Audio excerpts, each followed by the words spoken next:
मैं सबसे पहले कश्मीर की बात करूंगा मान्यवर। कश्मीर में हम सब जानते थे कि पड़ोसी देश से आए दिन आतंकवादी घुसते थे, यहां बम धमाके करते थे, हत्याएं करते थे। एक भी त्योहार ऐसा नहीं होता था जो चिंता के बगैर जाता था। और केंद्र सरकारों का रवैया लचीला होता था, चुप्पी साध जाते थे, बोलने में डर लगता था, कोई दुविधा भी थी, शायद वोट बैंक का भी डर था। नरेंद्र मोदी जी के आने के बाद आतंकवाद के खिलाफ जीरो टॉलरेंस की नीति प्रधानमंत्री की ने। हमारे आने के बाद भी हमले हुए, उरी पर हुआ, पुलवामा पर हुआ। पहले हमले होते थे, कुछ नहीं होता था, कोई कुछ नहीं बोलता था, जवाब नहीं दिए जाते थे और लोग भूल जाते थे। दिल्ली के अखबारों में कोने में कहीं छपता था, आज 7 लोग शहीद हो गए, मारे गए, बम धमाका हुआ। मगर कोई संवेदना तक समाप्त हो जाए वहां तक चीजें लिंगरिंग रहती गई, लिंगरिंग रहती गई, लिंगरिंग रहती। मोदी जी के आने के बाद उरी और पुलवामा में हमला हुआ।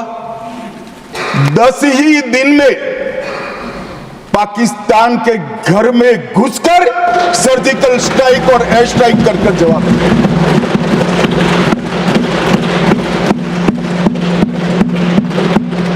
पूरे दुनिया में 2 ही देश ऐसे थे जो अपनी सीमा और सेना की सुरक्षा के लिए हमेशा सम्मान के साथ तत्पर रहते थे, इजराइल और अमेरिका।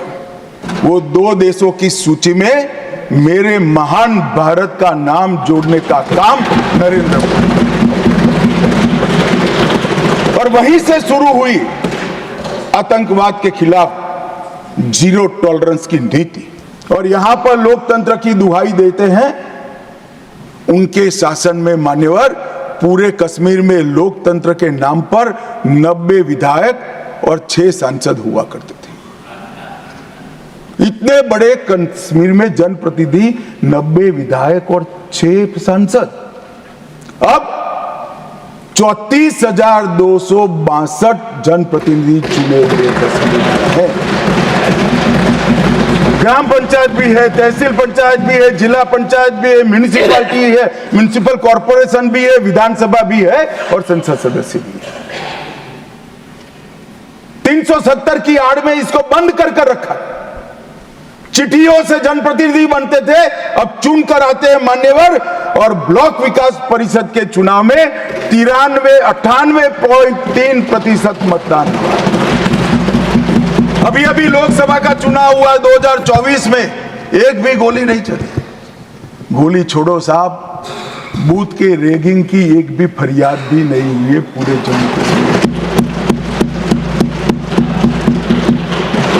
एक जमाने में दिल्ली से गए हुए आका सिर्फ सर्टिफिकेट विजेता का लेकर जाते थे, जनता घरों में दरी की दरी बैठ जाते। आज 98% लोग वोट डालते हैं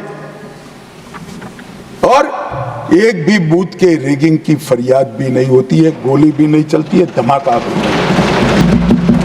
हिसाब मांगते हैं क्या हुआ 370 साहब। हिसाब तो इनको दिया जाता है, नजारा तो उनको दिखाया जा सकता है जिनकी नजरें साबुत हो, जो काला चश्मा पहनकर आंखें मूंद कर बैठते हैं, उसको विकास नहीं दिखा सकते। किसी सदस्य ने ठीक ही कहा था, पैदल यात्रा निकाली, कश्मीर तक गए, अपने कार्यकर्ताओं के साथ बर्फ की होली भी खेले और कहे कि मुझे दूर से आतंकवादी दिखाई पड़ा था। अरे भाई, नजर में ही आतंकवादी है तो आपको सपने में भी आएगा और कश्मीर में भी दिखाएगा। हम तो दिखाई देते ही सीधा 2 आंखों के बीच में गोली मारते हैं मान्यवर, 2 आंखों। हमारी सरकार ना आतंकवाद को सह सकती है, ना आतंकवादियों को सह सकती है। कोई जगह नहीं है देश में अब देश के नागरिकों के साथ खून की होली खेलने वाले। कोई 5-25 साल में सब जगह विकास नहीं पहुंचा सकता, हम पहुंचा रहे हैं अब सब जगह। मगर छूट गया होगा कोई बात, तो इसका मतलब ये नहीं कि हम देश की व्यवस्था को ही न माने, संविधान को ही न माने और सरकार लाचार बनकर देखती रहे। हजारों लोग बलि चढ़ गए। हिम्मत देखे साहब, पशुपतिनाथ से तिरुपति तक का लाल कॉरिडोर, 12 राज्य, कई जिले, कई तहसीलें, कई थाने कब्जे कर दिए, पूरी व्यवस्था समाप्त कर दी, पैरेलल करेंसी चलाई, पैरेलल स्टैंप पेपर चलाए, सरकारें बनाई, कोई बोलने वाला नहीं। मैं सबसे पहले एक बात इस सदन में जिम्मेदारी के साथ बताना चाहता हूं, 21 मार्च 2026 को इस देश से नक्सलवाद समाप्त। और मैं जो बोल रहा हूं इसके पीछे नरेंद्र मोदी सरकार के 10 साल का परिश्रम, बारीक आयोजन, इनकी विकास की भूख संतोषने के लिए किए गए प्लानिंग और पैसों का आवंटन है। और सुरक्षा ग्रिड को एक भी जगह गैप न रह जाए, इस तरह से हमने पुख्ता किया है।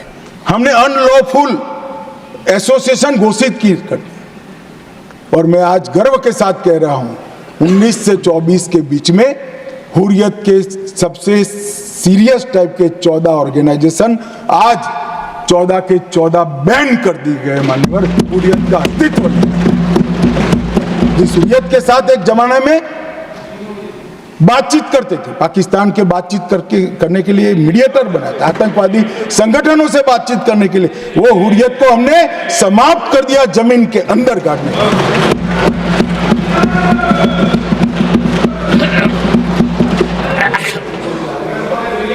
मान्यवर, पीएफआई पूरा सदन जानता है, यहां बैठे या वहां बैठे, सब मानते कि पीएफआई आने वाले दिनों में देश के लिए बड़ा खतरा था। मगर जो खतरों को दूर से नहीं देखते वो देश को खतरों से नहीं बचा सकते। मुक्त दर्शक बनकर, मुक्त प्रेक्षक बनकर खतरों को देख नहीं रहे। जिनके हाथ में शासन की कमान होती है, इनकी जिम्मेदारी होती है खतरों को दूर से देखकर उसको उगने से पहले, उठने से पहले समाप्त कर देना। हमने पीएफआई पर बैन लगाया, एक साथ देश के 24 राज्यों में रेड डालकर पीएफआई के एक एक बंदे को उठाकर जेल की सलाख होकर आज संपूर्ण गतिविधि समाप्त हो गई। कुछ लोग पंजाब में भी बिंडरान वाले बनने का प्रयास भी किया, आगे भी बढ़े। सरकार हमारी नहीं थी, फिर भी यही गृह मंत्रालय ने दृढ़ निश्चय कर आज वो असम की जेल में आराम से गुरु ग्रंथ साहिब का पाठ। ये नरेंद्र मोदी सरकार, इस सरकार के रहते देश पर खतरे राजनीतिक आइडियोलॉजी के कारण पनपने हम नहीं देंगे। उनको खड़ा होने से पहले ही समाप्त कर दिया जाएगा।